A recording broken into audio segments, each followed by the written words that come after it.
Menya modern urang saat geduk ngendro ne gepegah gegop nya hana pohara geduk ngenggop pasti gepegah geron ka pasti terduh pertanyaan gepegah geron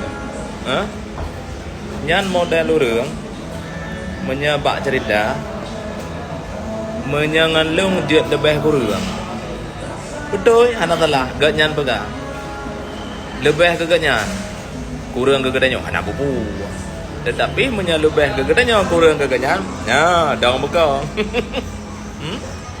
nyan modern urang-urang yang pegah dro long urang jujur hana pohireun long urang beres long urang gak akah hana para nya kenya urang paling menepi ada rondonya nyan yang kepegahnya hana sesuai dengan tiro abah kena ibarat je menyabah ke do mendatile abah memang terdalam laut bisa diukur, tapi terdalam hati manusia tidak ada orang yang bisa mengukur, kebenar.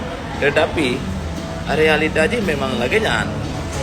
Ada nama gak pegah gadraw, nya anak borau je, anak borau.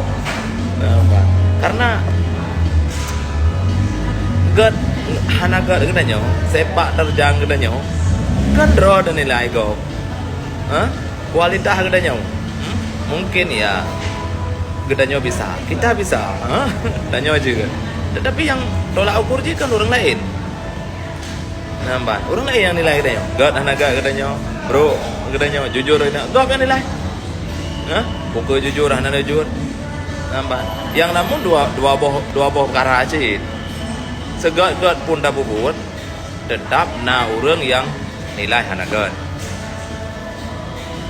Sekalipun hana gak ada bubut najid bagi orangnya nyan gak nah kan pro dan kontra dalam kehidupan gak biasa tetapi kembali kepada pasal pertama lo enggak bagi orang yang pegang ro gak ro beres dia lebih kurang nyan bagi lo pribadi nyan orang paling hana gak paling hana gak ya mbak oleh nasi orang lam yang cari-cari ketelahan gop pak ketelahan gop nyan nasi nyan denak gop carut gop dumput truk bakma gop babah ke nasi lagi nyan gak biasa dalam kehidupannya gak biasa dengan ya mbak tapi hanjitlah menjadi sebuah ukuran ya nama je kedanyo manusia ya kan anak sama mendum rambut boleh sama hitam pikiran benar sama menyata sama pikiran apa ke orang nah mbak yang kebenaran kan ya